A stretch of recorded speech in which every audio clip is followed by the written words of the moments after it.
Trent on the Loos, and we are springing into a whole new section of winter.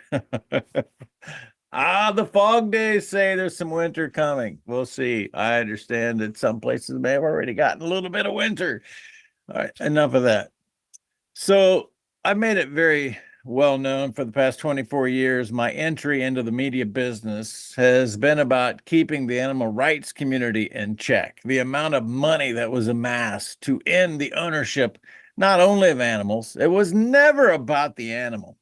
It was about your and my ability to own property. Animals are our property, as well as land, and as well as our vehicle, as well as many things. And there's a concerted effort by the elite of the world, and I really don't even like saying the elite, because who are the elite?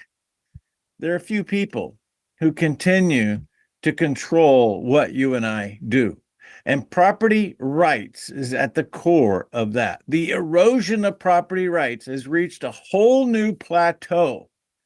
From day one, when we started fighting the CO2 pipeline and the easements and the eminent domain that come along with the CO2 pipeline, we said from the get-go, there's two things happening here. We're eroding property rights so that you can no longer make the decision what to do with your property as you see fit. And secondly, it's clear, and it's been clear to me and the people around me for quite some time, that CO2 has nothing to do with climate crisis, but will be a component of a healthy future from a fuel standpoint, from an ingredient standpoint. And what we see happening is the government picking winners and losers and creating an opportunity for a few companies to control and monopolize this valuable commodity. Here's the sad, really, really sad part. You, as a taxpayer, are funneling money into the monopolization of CO2. It has nothing to do with burying it under the ground or sequestration. It's about the green that's involved in CO2 capture is about putting money in the pockets of crony capitalism. And that's why it's all holes barred when it comes to railroading through what is taking place. I got proof today. Jeff Stewart, longtime friend of mine, he's in the CO2 business and going to connect the dots like nobody has ever done before. Just ahead today, Trent on the Loose. Stick around.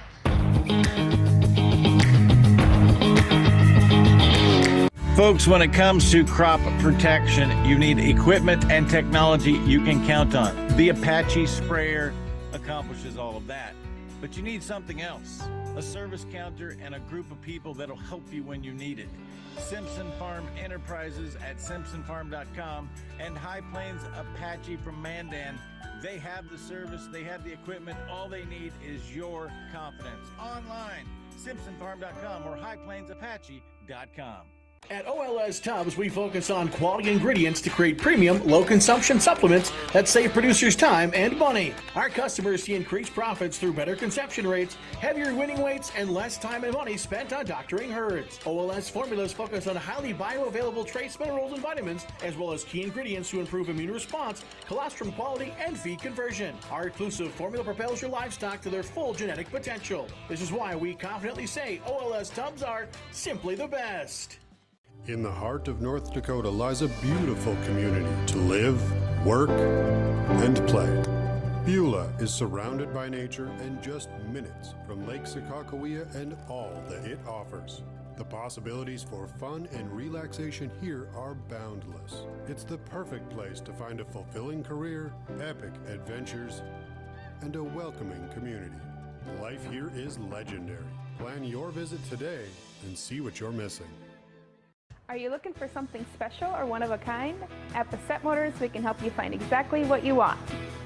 Come on in and experience how small town hospitality and personal service can make car buying a pleasure. We know interest rates are important to you. We have multiple lenders to negotiate your lowest payment. Visit us on Highway 281 in Carrington, North Dakota, and online at BassettMotors.com. Bassett Motors, where our customers send their friends. Trent Loos here for my friend Greg Hager. Do you know why he has been named the Entertainer of the Year? It's because he writes his own stuff. It's because what he writes and performs and entertains will touch you in a way like very few songwriters can touch you. His country, his Christian roots come to life. Visit greghager.com for tour dates, merchandise, and book the show yourself. Use the code GREG24 for a discount. greghager.com.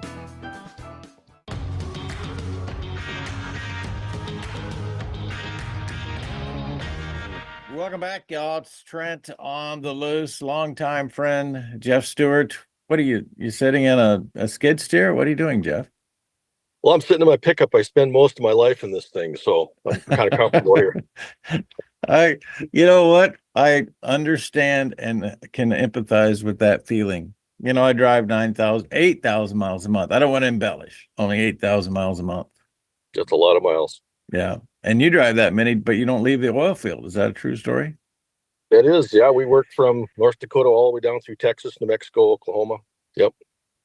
You just shot yourself in the foot. You know why? Why is that? That means you drive past my house on a regular basis and never call and say, "Hey, Trent, what are you doing? Want some coffee?" You're never home. That's because when you call, I'm in North Dakota. Yeah, that's probably right. Yep. So tell us about, because the last time, well, not the last time, but you once were in the feed business, cattle feed business. Today you're in the oil field business. What exactly are you doing in the oil field, and what's the condition of the oil field today? You know, we started an oil field maintenance company at an old age in my life when I got out of the ag business, which was near and dear to my heart. As you know, my background from 6th generation family ranch.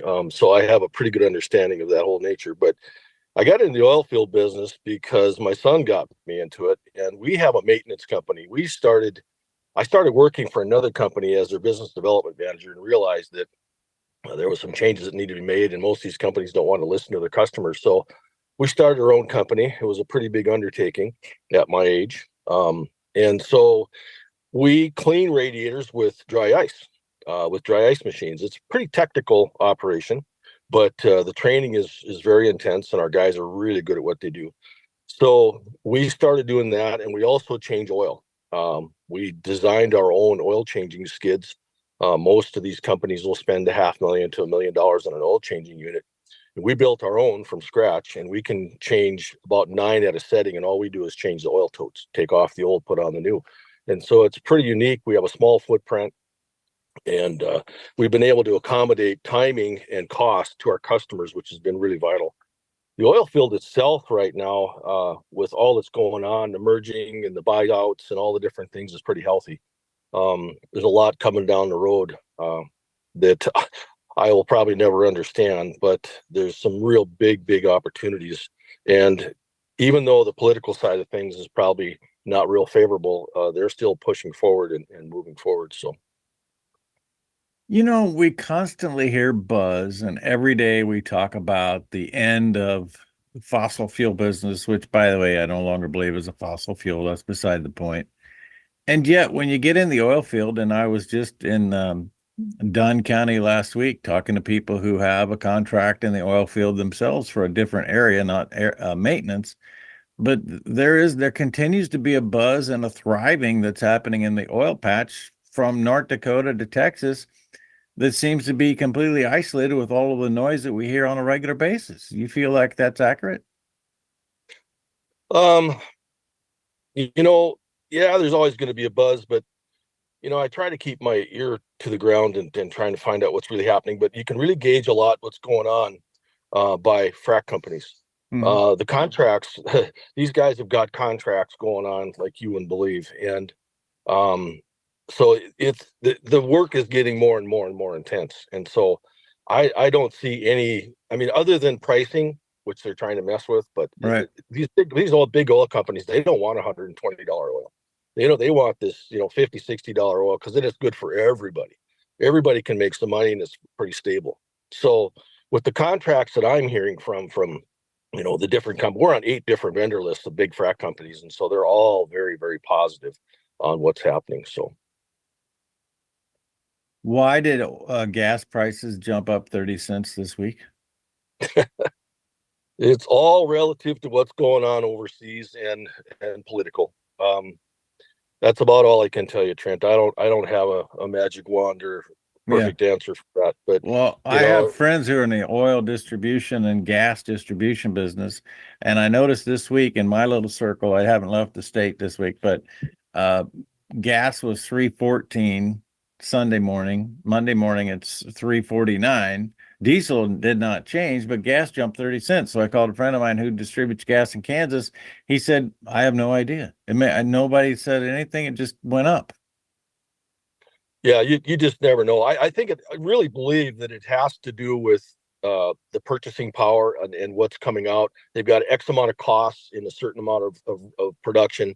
And I think eventually that bubble has to burp. And that's, you just got to get the price increase up to accommodate that. Once they get through that, that volume or whatever it is going to have to come down. It's kind of relative to anything else. I mean, we're in the same boat. Like I told you many times, my prices have gone up, have tripled and doubled and gone up. Insurance, from dry ice costs to everything. It's just stupid. And we can't pass that on. We're not like a service station, where they pretty much have to, but we've got to try and stay competitive. So I think it's just a matter of a bubble bursting is really what I think it is, because somebody has to overcome cost.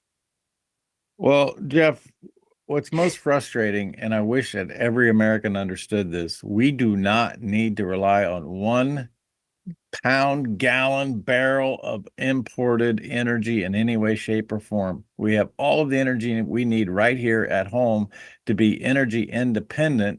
It's simply the policies that are preventing us from utilizing the resource we have. Amen. 100%. We can be totally, we have been oil independent, but you can't deplete our supplies, and you can't play the games they have politically to manipulate this whole market. We will never survive as a country, a society, anything without petroleum. It just won't happen because it's in everything. It's kind of like corn. Corn's in everything too. Yeah, absolutely. On a side note, while we're talking about policy, you actually stepped out of the oil field for a short period of time on this week, Monday morning, I believe, and went to a PSC meeting. What'd you learn there? Not much. It was kind of like watching paint dry, but I did have something very interesting happen to me, which sometimes you think how the Lord works in mysterious ways. I'm sitting in the meeting. I'm early, because if I'm 15 minutes early, I'm usually late. So I believe in Lombardi time. I'm sitting there, and 2 gentlemen walk in, and one sits in front of me and one sits beside me, and they're both with Summit. And I thought it was really interesting because they asked me who I was, and I told them, and I gave them my card, and I was honored to do so, because I think I gave a little different perspective to these guys about what they're doing and how it affects my business. And so we had quite a discussion. There wasn't any answers I could get from them, because you can't get answers from people who are basically in it for the money. And that's really all it is. This is about the money. This isn't about climate change. It's not about the environment. It's not about any of that. It's about, I think, many, many, many people, from the politics all the way to big business, sticking their hands in the cookie jar. And it affects me directly. And I told them that. I said, you guys ought to basically be ashamed of yourself for what you're doing, because, to stick a product like this, which is our nature's gas, as you put it, which it truly is, you can't do things like this and then expect me, the taxpayer, and businesses to sustain themselves. We can't do it. The other thing I found really interesting when I did a little deep dive is that there's an agricultural equipment company. If you don't want me to mention the name, I won't. But they are a huge financial supporter and investor in this summit. And let's just say they put a dent in the demand on the supply of green paint. Let's just leave it at that. Yeah. Because I'm looking at this, and I said to the guy, I said, you have this large investor. And I said, isn't it kind of an oxymoron to think that if you're taking CO2 out of the atmosphere, which plants thrive on, that if these plants start to not produce their normal production levels, that how are they going to sell more combines and tractors? I said, this makes no sense to me. So it's all about the money, the Benjamins. Yeah, and just this project that you're in the middle of, Jeff, because you currently live in North Dakota, but in the second topic or second segment, we're going to talk about that. But just this project alone and what is up for grabs over a 12-year period of time is $18 billion of taxpayer money to go into reducing plant food in the atmosphere. That makes sense to who? Yeah, not to anybody that has any common sense, I can tell you that. I mean, Well, we've got 2 ethanol plants in North Dakota right now that are capturing this and sticking it in the ground. They don't need the Summit pipeline, but they're both going to be getting paid between 18 and 22 million dollars a year free taxpayer money because of the 45Q. And it's ridiculous to me. It is absolutely ridiculous. Jeff Stewart, my guest. Did you say it's Galaxy Oil Maintenance? Galaxy Resources Incorporated. Yep. Galaxy Yeah. Resources Incorporated. Been good to have that down before we started, but hey, we're here now. Jeff Stewart, we'll take a break. We'll be back with more. And why exactly do you use dry ice to clean radiators? That's where we start when we come back with more Trent on the Loose after this.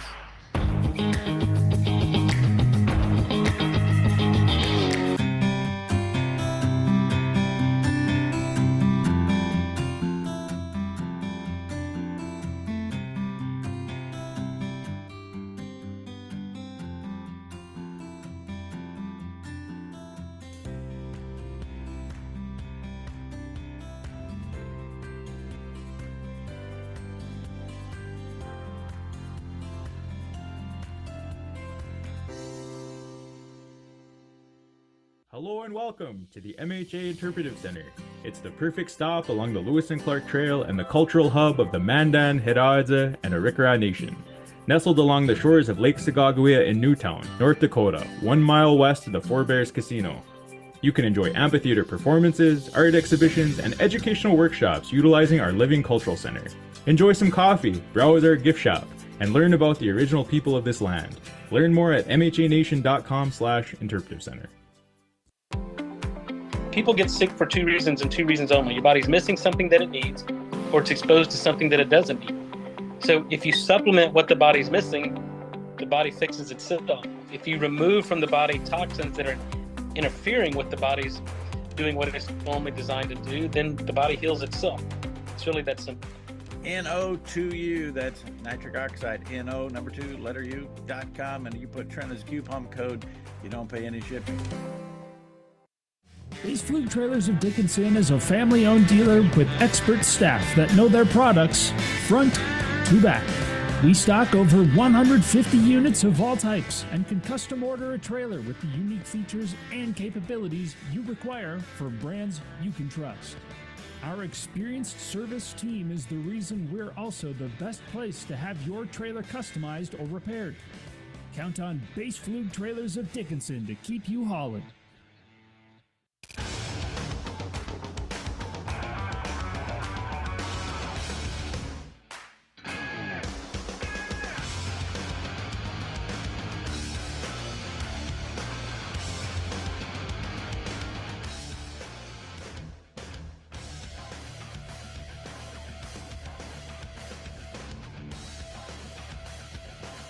Stop out to our facility, Highway 22 South. Let us build a truck for you.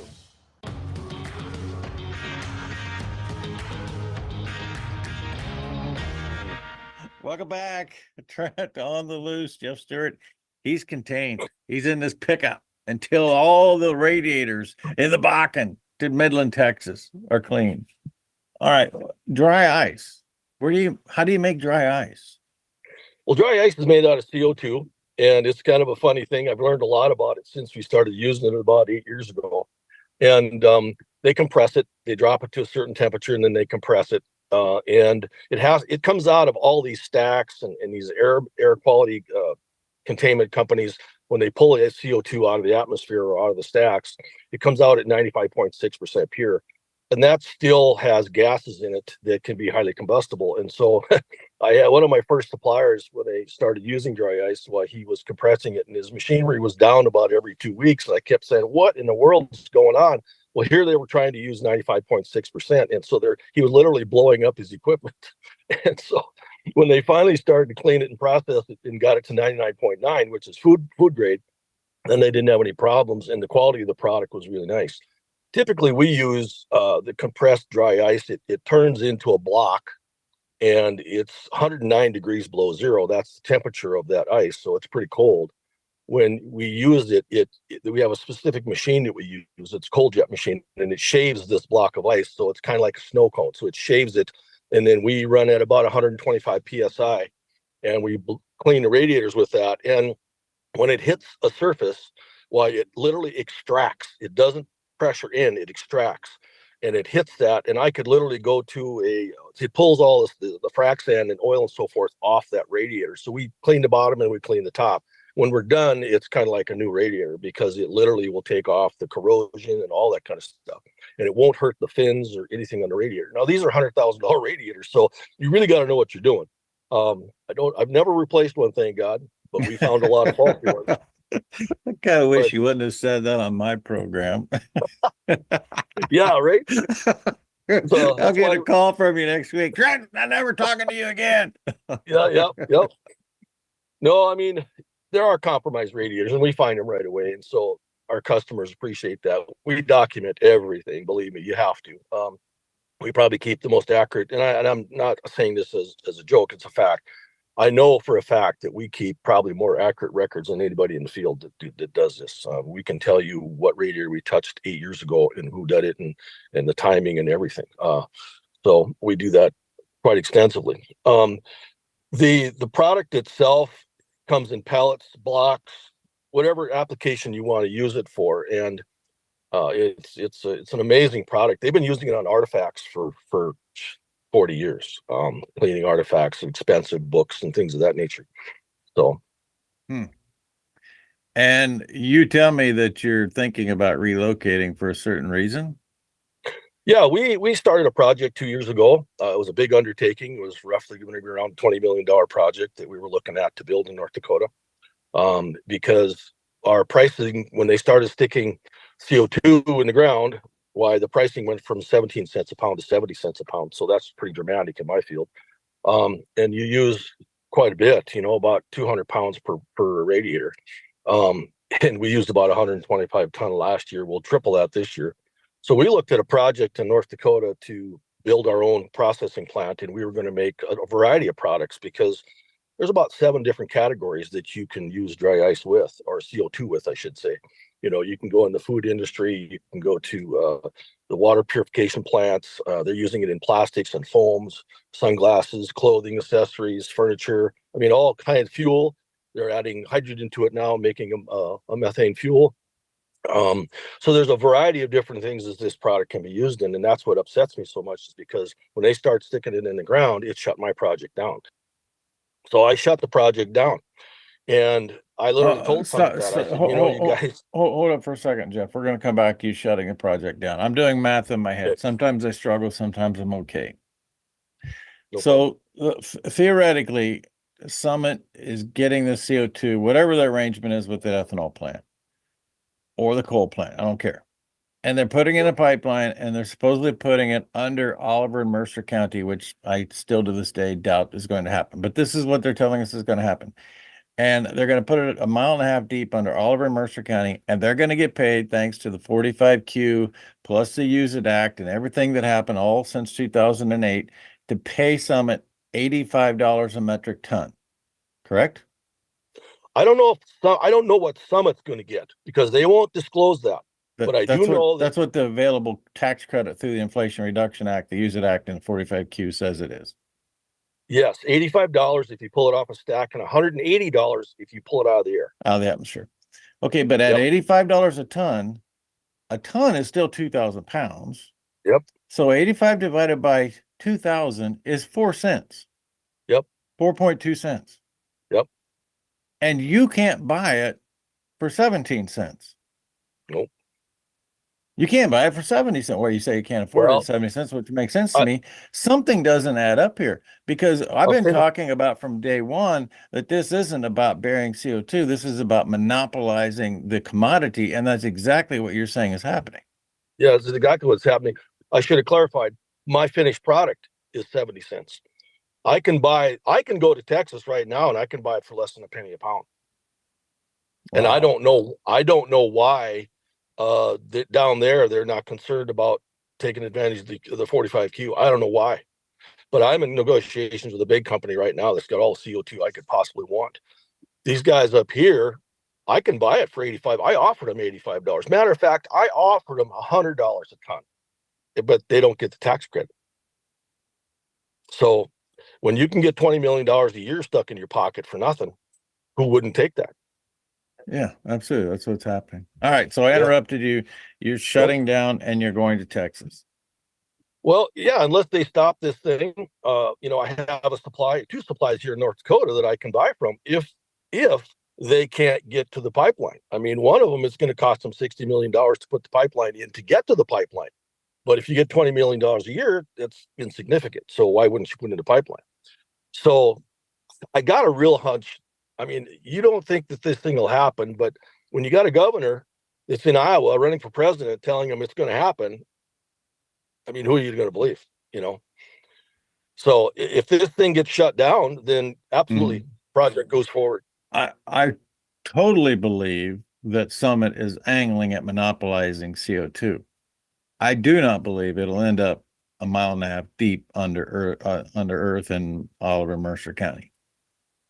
Well, if they were to put this product in storage and scrub it and clean it, then it's a billions and billions and billions of dollars. But they don't get their $85 per metric ton if they don't leave it there for 12 years. You know how many things are going to happen in 12 years? Yeah, lots of things. I probably won't be around to see it. You know how many things are going to happen in 12 months? Right. I don't know what's going to happen in 12 hours. All right, Jeff, this is fascinating stuff. We got a minute and a half. Kind of tell us what we most need to know. I mean, I think you've shed so much light on the true business and monopolization of CO2 so far. What else do we need to most know while we have you here? I don't know. I mean, I always look at, the glass is half full. I mean, I'm very optimistic about things. We've got a lot going for us. We actually started another company. Some opportunities have arose, and so we do wholesale distribution now. And we supply over 300 products to these different oil companies and frac companies and that kind of thing, because we felt there was a real opportunity, and it's been great for us. We just started this year, started in December of last year. So I see things really bright. I really pray to God that the election goes okay, because this country, we really need to turn some things around. It's such a wonderful country, and we've had so many people die for this freedom that I just can't see any of us letting it go down the tube. So I pray and hope that all turns around, but I am very optimistic about the oil business. It's probably one of the greatest things I've ever done in my life. Is I love the people. I thought ag business was fantastic because I love ranch farmers and ranchers. It's in my blood to the core. But these oil guys are really amazing. They're a lot of fun to work with. They're very demanding, and they expect only the best. There's no messing around. And so we're the little guy. We have to try a hell of a lot harder than everybody else. So we do. We believe in developing relationships into partnerships. We believe in customer service and quality work, and we will never deviate from that. As a taxpayer of the United States, and for the generations of taxpayers that are going to have to pay for this boondoggle that we're in the middle of right now, just stop and think about what we've learned in the last 30 minutes from Jeff Stewart. We are supposedly capturing CO2 and burying it in the ground because it's causing a climate crisis. And yet, Jeff has walked us through many ingredients that this commodity improves human lives with, including food grade. And somehow this is what's the source of our problems? 2 + 2 don't equal 4 in this particular case. Thanks for sharing the real arithmetic with us, Jeff Stewart. My pleasure. God bless the veterans and the farmers who feed us.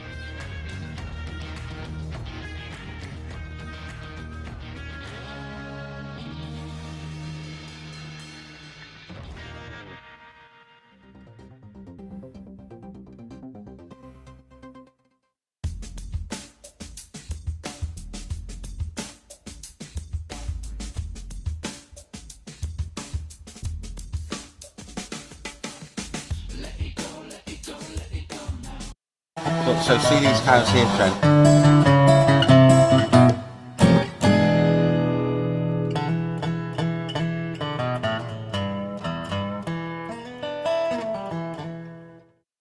Hello, everyone. I'm Trent Loos. Welcome to a Red Shirt Friday edition of Live Across the Pond with my pontification partner, Andrew Henderson. Good afternoon, UK. Good morning, USA, and it's good morning here as well. I just have to remind you of that every day at the moment. But there you go. It's not good afternoon, UK here. But look, blood red, because okay, you know, Trent, that 2,000 French soldiers are rumored to have entered Russian territory in the last 24 hours. And you just wait for the fake Biden regime telling us that when Russia when they retaliate for this, that Russia is the aggressor. We have invaded Russia. NATO has invaded Russia. And just wait to hear the Biden gaslighting the world when Russia retaliates to this. Because 2,000 French soldiers, I understand, it's on social media, have now entered Russian territory. So that's why I'm wearing blood red. Okay. So Not I got you can do your local council about this, is there? Let's be honest. Yeah, there's everything I'm going to do with my local council because that's how I protect myself, my community, and my country. But at the local level, that's what I do. But it isn't going to protect if a nuclear weapon gets thrown at you. Sorry, man. Yeah. Doesn't matter what you say; it's not going to protect you against that. What do you think? Is this going to wipe the population off the earth? I do think that there's danger of a retaliation of an event that's going to severely traumatize people across the world. I'm pretty sure that that's the intention, to be honest. But who the lucky people or the unlucky people are going to be is up to the powers that be. But we are poking the bear. That's for sure. No doubt about it. That will be done. Yeah. And somebody's going to suffer who's entirely innocent. So outside of our circles, I got into this conversation yesterday with a friend. How many people take seriously the United Nations? And what I mean by take seriously, understand that they think they're going to create this one world government, but for real, they're not. What do you think? The people that understand the United Nations properly are the people that are using the United Nations to further their individual wealth. It goes in the background, and at the end of the day, America points this out very. Your previous administration pointed this out, that NATO and the United Nations are virtually single-handedly funded by America, and people haven't been paying their share, and yet they're still seen as a body of high reputation, when in actual fact, they are an army in their own right for the Davos worshipping puppets who believe in globalism, communism, and in my opinion, depopulation. That's all good stuff, and I agree. That wasn't my question. In everyday UK, what is the general perception of the United Nations? The general perception is that we've been told, gaslighted over the years, that it's kept peace in Europe since the end of the Second World War. Okay, yeah. How many people believe that? Most? I would say up until the pandemic and the outcome of the pandemic, it would have been a very high percentage, something like 99.9%. I'd be surprised if it's much over 60% now, though. So I think it will have had a severe knock in the last 3.5, 4 years. So there we now have the contributors. You can see that Japan is second, by far and away the United States. Another place on my list, I'm making a list of things that we're going to stop funding. This would be pretty high on my list, Andrew. Yeah. There should not be one taxpayer dollar going. Although, I'll look at the United Kingdom. You're up there pretty good, right after Japan, China, Germany, France, and then the United Kingdom. We're part of the elite globalist cabal, as you are. That's it. You read that list, and that's what it is. You are reading the elite globalist cabal out. aren't you? Allegedly. Yeah, except it's pretty well known that all the cabal, the financial centers are London, closely followed by New York City. Yeah.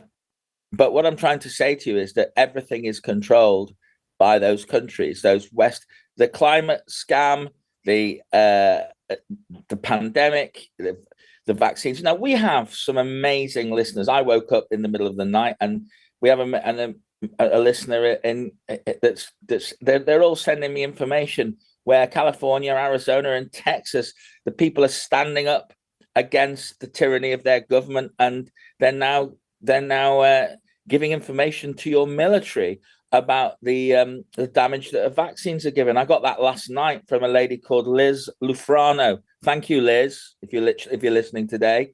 That is amazing what the people of Arizona are actually doing, and this was actually the one that she showed me was in Nevada. It's amazing what people are now doing to circumvent the tyranny. I don't know what that means, giving information to the military in the state of Nevada, Arizona, and Texas. That makes no sense to me.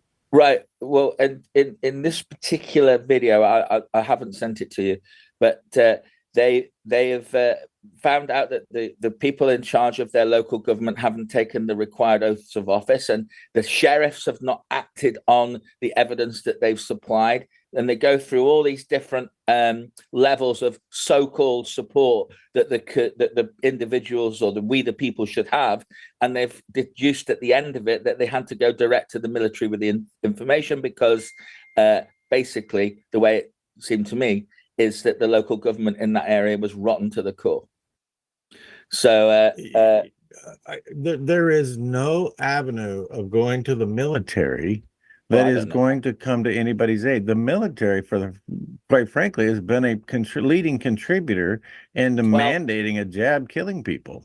Well, first of all, so I don't know what it means by going to the military.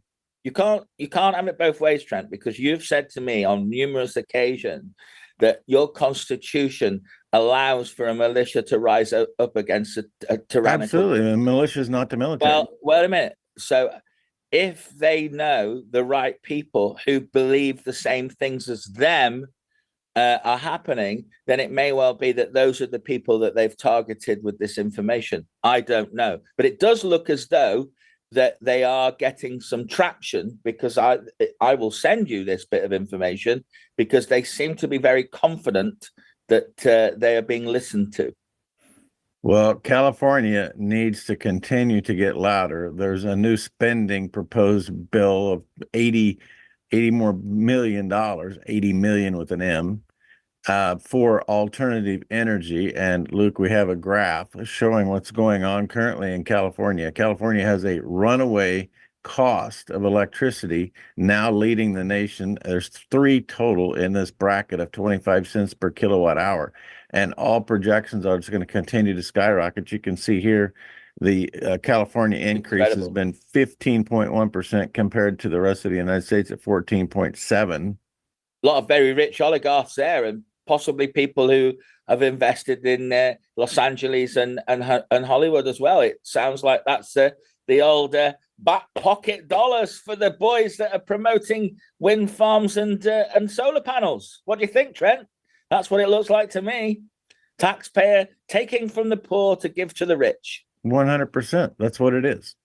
And I don't know how long people are going to just stand by or just leave. You can't just keep leaving, because when you leave, you go contribute to the problem somewhere else. Isn't it profound that the Eagles song, Welcome to the Hotel California, you can check out, but you can never leave? How profound that song from 1977 now appears to be. You think they were talking about wind development when they wrote that song? No, but what you said is absolutely correct. It Eagles says, fly in the wind, don't they?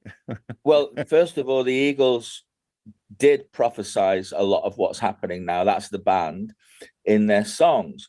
But what I'm saying to you is it's really ironic that you can check out of California, but it looks as though that state will never let you leave. Have you heard the stuff that they're saying, that if you move from one state to another, your tax liability still lies back in California? That's actually happening. California can't stop tripping over themselves, and they just seem to be doubling down to make it worse. I truly feel, because the majority of the people in California are great people that just want to do their thing, improve the environment, improve their families, and live their lives. That's the majority of the people. But what I'm saying to you is that history has a habit of throwing up these parallels, which make people think, goodness, look what's happening now, and look what was predicted within the words of a song in 1977. It's nearly 50 years ago. It's just quite incredible. And you know, I'm listening to what you're saying about what's happening there. What about this 112 billion? Are they going to pass this bill today? It's 1.2 trillion, not 112 billion. We'll be back with more live across the pond. And Henderson, Trent, Loos after this. We requested a copy of the New York State voter roll database and started auditing it. And, you know, one person says, hey, this is the total number of votes. And someone else says, no, that's not the total. You're looking at the wrong cell, you know, in Excel, the spreadsheet, you got the wrong number. Well, we came to find out that 10 months after the 2020 general election was certified as accurate and legally compliant, they were still editing the vote.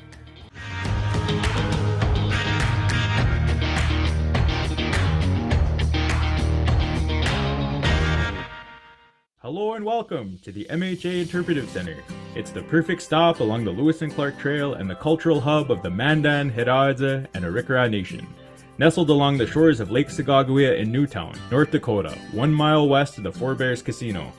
You can enjoy amphitheater performances, art exhibitions, and educational workshops utilizing our Living Cultural Center. Enjoy some coffee, browse our gift shop, and learn about the original people of this land. Learn more at mhanation.com/interpretive center.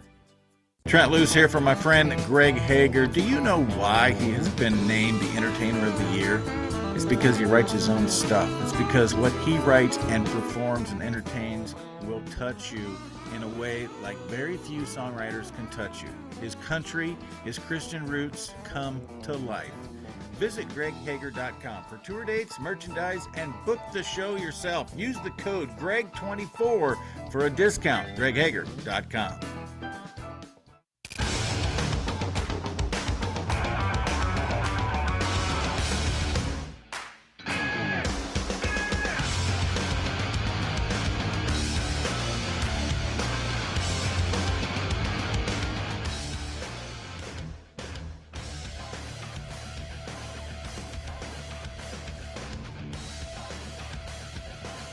Stop out to our facility, Highway 22 South.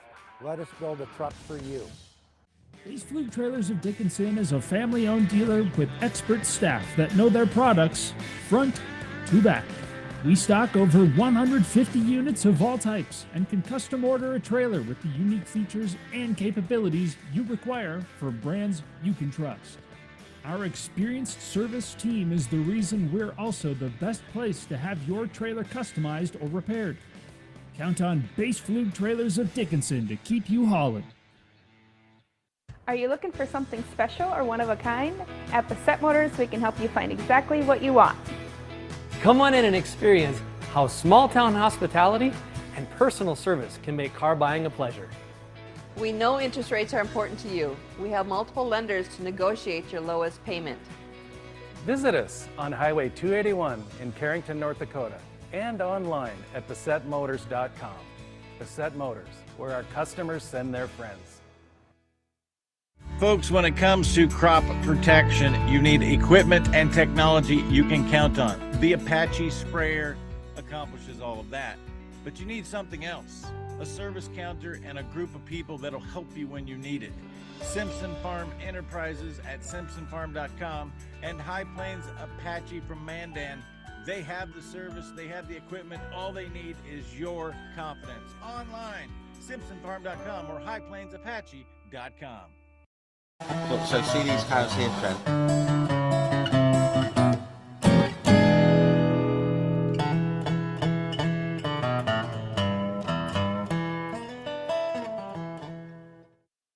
Welcome back. Trent Loos, Andrew Henderson. Late morning in the UK. It's early morning in the USA. 15 and a half minutes to go.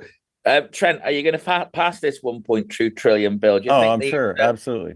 Absolutely. Absolutely. Yeah. You sound like our friend on a Tuesday. You do. You've got that Mr. Chewit feel about things, you know? Well, it's inevitable. The Mm. morons are completely out of touch with what we need to do in this country. We need to stop spending, period. They got 55 million included in this 1.2 trillion for election integrity. What's that about? What are they going to do that they haven't already done? Every time they put money in election integrity, it's about controlling the election. You mean fixing elections? That's quite important to these people. But that's the terminology that they use. Yeah. I mean, I looked at a pretty brief summary of what it is. It's in the spending package. It's more of the thing. Every single one of them. Do you know that dismantle DC? On that, one of the House representatives pointed out that when they were presented with this new bill, which is over 1,000 pages long, that by the time they voted on it today, they would have to have read 300 words per minute, every minute from when it was handed to them to actually read the whole bill before they voted on it. I think that tells you everything you need to know. Yeah, it does. They don't read anything. They pass it to see what's in it. We were told that. Yeah. This just came in, and this is from The Guardian, and I don't know or care about left wing. Absolutely. Absolutely.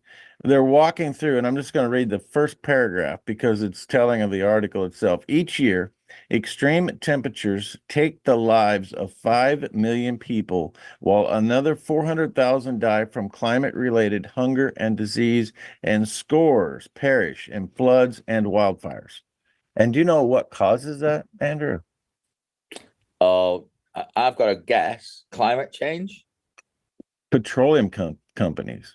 Oh, so they're actually, and this is all happening in the United States, not in the UK. This is happening in the United States.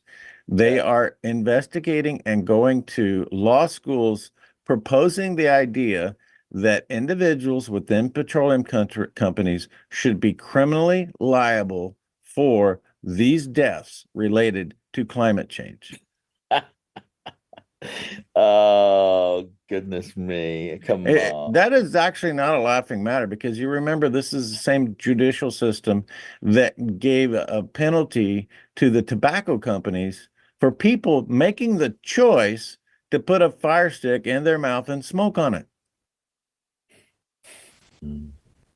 We penalized the company. Now, I'm not a big corporate guy at all in any way, shape, or form, but we are going to continue. And furthermore, we don't even have the extremities that we've once had in this country. Let's talk about April 14th, 1935. It's called Black Sunday.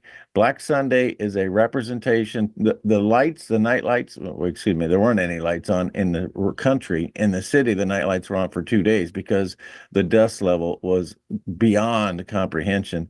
During the period of the Dust Bowl, I found this statistic to be quite fascinating. During the period of the Dust Bowl, which is literally 1930 through 1937, the amount of soil that left the Great Plains of America is double the amount of earth it took to dig the Panama Canal.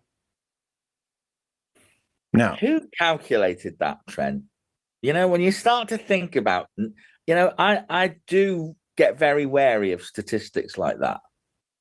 How do we? I do not doubt that statistic in any way, shape, or form. There was dust settlement on New York City in the 30s from this situation, but everybody wants. I'm sure, but it's the connotation. It's somebody saying, "What do you think that equates to?" And they've come up with that as a way of hooking you to the. I'm sure somebody evaluated the amount of erosion, and there's a picture that just shows you a wall cloud, which is 100% dust.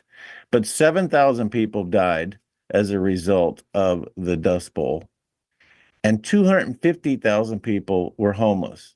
Now, the interesting part of this, and it ties directly into our first segment's conversation, where do you think most of the people in the Great Plains of America who were homeless in 1935 or through the 37 went? Where did they move? Where did they relocate? Where did they end up? New York City. California. The Dust Bowl created California agriculture to be what it is today. Sorry, fact, I should have thought that one through. Yeah, I mean, the farmers who were taking care of the land. Now, the most interesting statistic about all of this in 1935, now that we want to blame everything on coal and petroleum and the whole fossil fuel world, which isn't a fossil fuel at all, 90% of the farms did not have electricity in 1935. No. So it's a load of bovine fecal matter, isn't it? 100%. So yesterday, on a similar line, I saw a headline. I don't normally see headlines that strike me anymore, but this one did. And I want your thoughts on this, because I think this is very, very apparent today, the way that society has changed to where it used to be. And the headline was this in the Daily Telegraph. It said, mental health culture has gone too far. Now, at the end of the day, I actually believe that that's a true statement. It's a culture. I don't think it's an ailment at all. I think it's part of the propaganda that's been set on humanity that, oh, you know, you've got mental issues. And the more you tell somebody you've got a mental issue, the more they think they have. What's your opinion of that? I do believe that most things are in your head, and that your head is dictating what you're thinking and feeling and experiencing. But if you, let's just go back to this period of time I was just talking about. We literally had insane asylums throughout all parts of the country, and we would deem people to be a problem, and we didn't give them a second chance. We didn't put them on a drug. We put them in a sanitarium. That happened all over the world. However, I know that, I think I've told you about my Uncle John, the Magic Man. Yeah. I think I told you about that. Remember, I told you he was a famous writer that wrote to the newspapers, an agony aunt, as I called it. And but he was actually in an institution for most of his life, and yet he was answering people's health issues and problems for years. It doesn't mean that somebody that ends up in an institution isn't articulate and clever. It just means that they can't fully face the rigors of everyday life. And one of the concerns I have is that we are now allowing people that haven't got everything necessarily in the right order, and they could be a danger to themselves and a danger to the people around them. Surely you can see that. What I can see is when you're in the second generation of children being born to single parents, there are going to be challenges faced every day. And since 2000, we've been over 40% of all births in the United States to a single mother. Yeah. Well, I think you are answering the question in a different way, but it's the same answer. And I know that I had a doctor friend, and I said had a doctor friend, because he decided to make a lot of money out of jabbing people. And he would tell me that the number of patients that came to see him 10 years ago, and I'm giving you a rough estimate there, so that I don't want anybody to be saying that's not accurate, were less than 10% of his patients. Now, more than 50% of his patients were mental issues. That is a real issue for me, because it tells me then that the nation state, something that you and I discussed yesterday, looks to support those people. And I think they do it on purpose. I did, speaking of yesterday, you did give me homework, and, you know, I did bring my homework assignment to the class, and that would be how our spending for last year compared to your spending, because we brought that up, and your social protection was by far and away the lead expense. So we have, I don't have it in a graph. I have it in a very interesting little form, but maybe you can't read that, Andrew. The top of the list. Can you read it to me? The top of the list is actually most interesting. 22% of our, this is for the fiscal year 2023. 22% is Social Security. What they don't put on this particular graph is it is Social Security / pensions. Pensions, I repeat, are the problem. Number two on the list. It is the same. You could describe a pension as a Social Security, but carry on. Yeah. No, absolutely. I don't separate the two. Yeah. And I don't believe in Social Security either. I mean, they're all government programs. What is the difference between social security and income security? That seems like a really... I do not know, and I ran out of time because I was going to go find out what is in some income security, and that's on the list at 16%, 17%. Well, do you no, think 10%. that's I'm sorry. Do you think that that's your illegal aliens there? No. No? Because No, they now I get got homework. Now I got homework for Monday. Well, they get income security when they cross your border. That's for sure. It's at 10%. Medicare is at 12%. Net interest, we're paying 13% net interest, 14% national defense, veterans benefits, education, training, employment, agriculture, housing credits are all down here in the 5 to 3 to 2%. But the one figure that's not on there, which I now figured out, this is how they hide it in there. I often talk about the 62 billion in subsidies to solar development, 51 billion. And these are just from the Inflation Reduction Act alone. Where are they? You know why they're not on there? They're not on there. You know why? Because they don't want you to see it. Because the solar subsidy is an investment credit, tax credit. The wind is a production tax credit. So that is a decrease in revenue that is actually a subsidy, but they don't list it. And that totaled in 2023, 9%. So look where it would have been on the list, but they don't. 9%. 9% reduction in revenue. Oh, so 5 across the pond. Andrew Henderson, Trent, Loos. We'll have money a great laundering, weekend. 9%, everyone. It money is. laundering, 9%. Money laundering, 9%.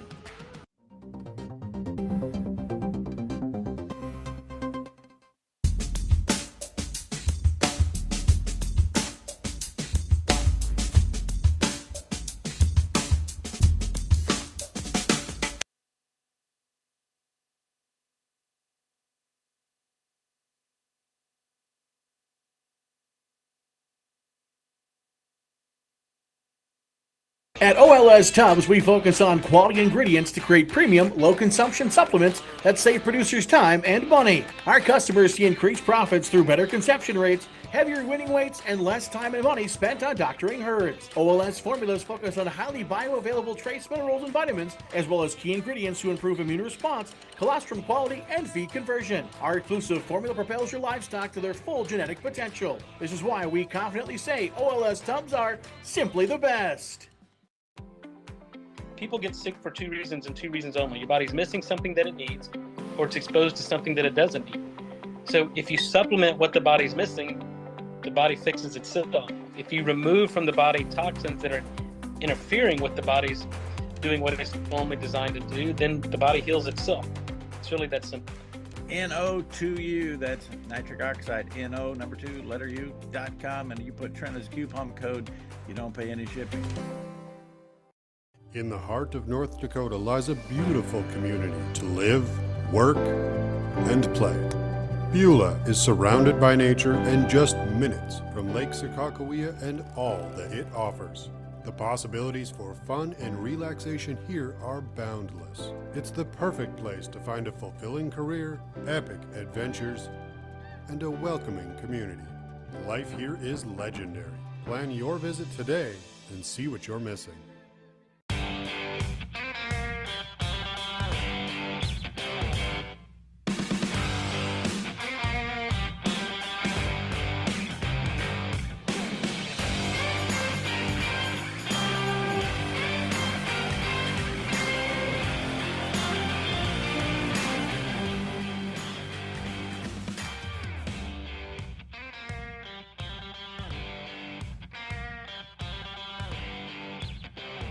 Open Range is going to be like a digital magazine, I call it. We're going to be looking at a variety of subjects from agriculture, energy, sports, art, politics, of course, and we will be talking about a lot of subjects, having a lot of guests on, and I'm going to have a variety of co-hosts. One of them is Memo Barreto, Gail Wetzel, Gene Grainer, Dustin Goverlau, and Daryl Lease.